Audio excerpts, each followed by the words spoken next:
Hi, I am Joanna and I am a mom of 3 and a lifelong thrifter. I have been thrifting for as long as I can remember, and in my time I have learned a thing or two.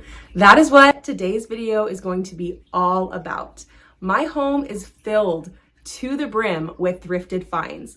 My closet is probably 80% thrifted, and now that I'm a mom, I'm teaching my kids how to thrift and really showing them the value of buying things secondhand and making their money go as far as it can by looking for good deals at the thrift store. Before making this video, I reached out to my sisters and double-checked just to make sure that we all had the same tips that we would give to people who are new to thrifting.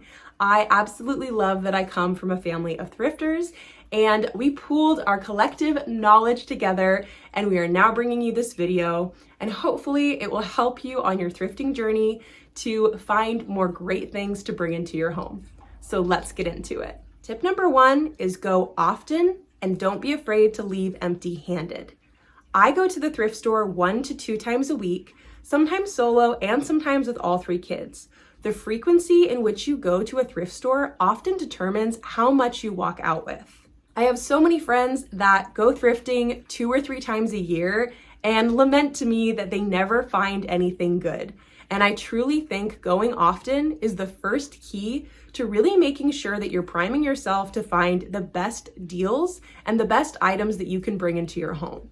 And with that, do not be afraid to leave empty-handed. I have walked out of so many thrift stores with nothing, and it might feel like a waste of time, but you truly never know if that 10-minute pop into a Goodwill right after church is gonna be the time where you find your favorite pair of pants or the new dress that you're gonna wear to a wedding.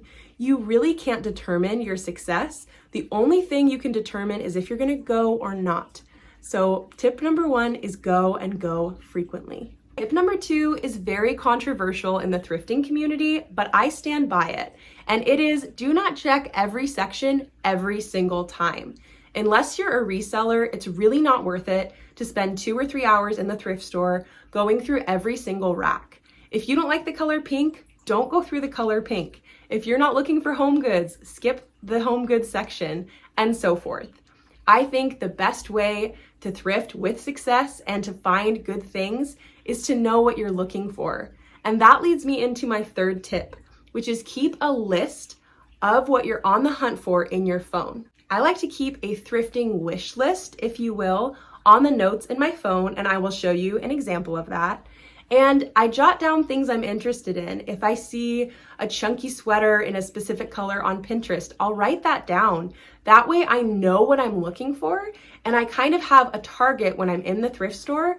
That way I'm not just wandering for hours picking up random stuff.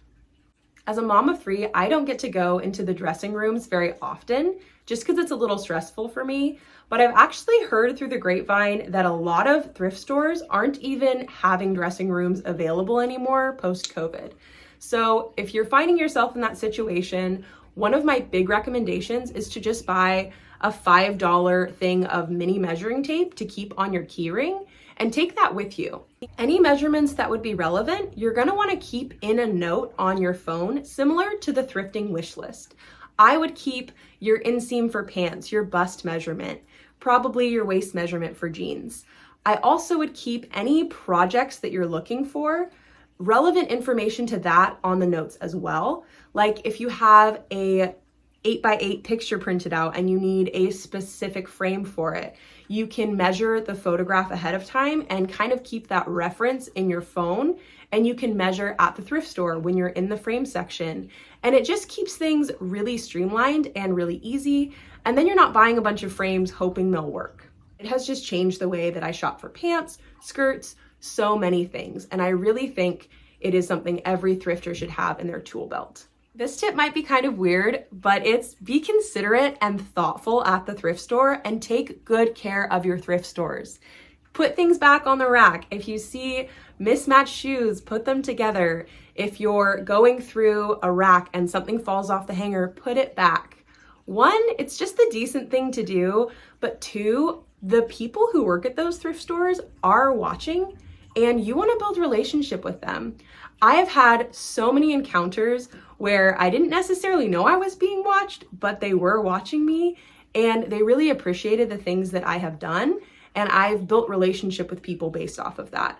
So many thrift stores will not sell you something if it doesn't have a tag, but I have had on multiple encounters them sell me it without a tag because they feel like they know me and they trust me and they've built relationship with me. And I think that starts by being really considerate and taking good care of your thrift stores. My general rule of thumb when thrifting is home goods and shoes first. When you go through those sections, they are the easiest to look through at a glance. When you are in the clothing racks, you have to look through piece by piece, but your eye can just kind of glance over the shelves in home goods and shoes. So it's the way to get through the thrift store the fastest and to potentially find something that sticks out to you faster as well. Also, they get the most traffic. A lot of people who go into thrift stores don't have the time and energy to look through all of the clothing racks, and the shoes and the home goods get picked over first. So I always go through those sections immediately when I get into a thrift store. Every thrifter I know will give you the same advice, and that is to always check the rack by the dressing rooms. This is the stuff that people put back after they've tried it on and it doesn't work for them. They've already deemed that it is totally worth trying on, but it didn't work for them and it might work for you. I have found some of my best pieces on that rack, including Levi's that were brand new and in my size. So I am just such a big fan of always making sure that you check those little return racks right by the dressing rooms. My next tip is about the best time to go to the thrift store. A lot of people agree that going on the weekends is hectic, crazy, and not worth it. And I am one of those people.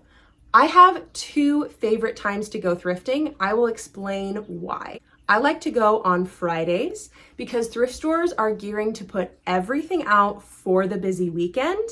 And it's a good time to go in just because they've already prepared for the influx of people that go thrifting on a Saturday morning.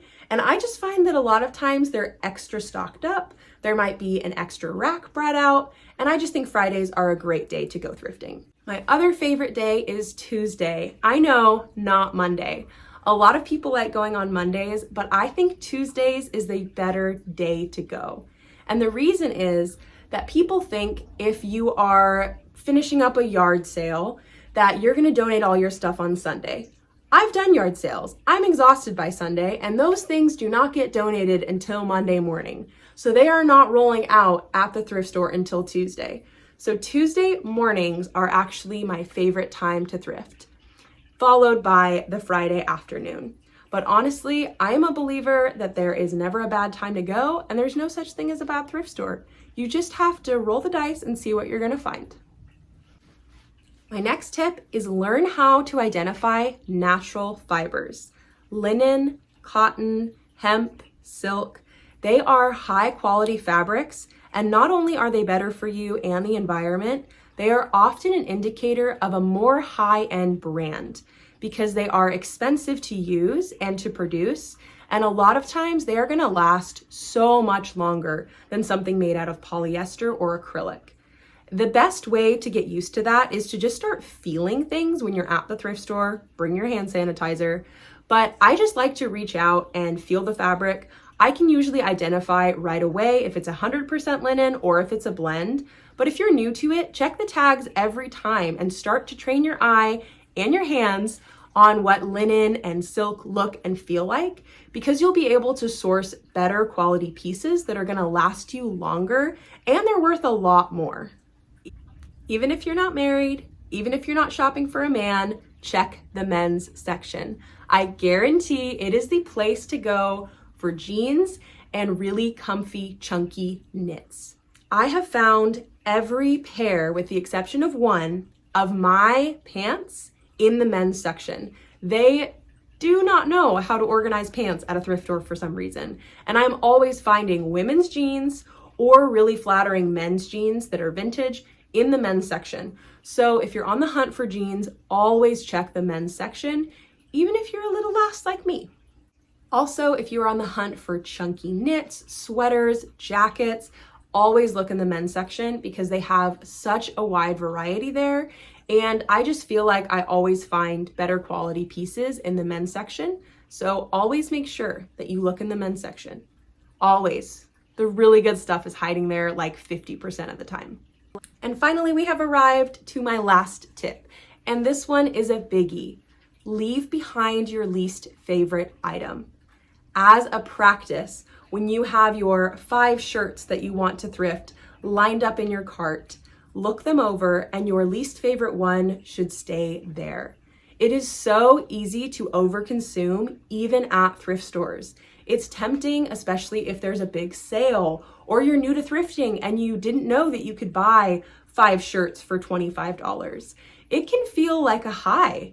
Also, it's really tempting to have a really big, satisfying thrift haul that you can bring home.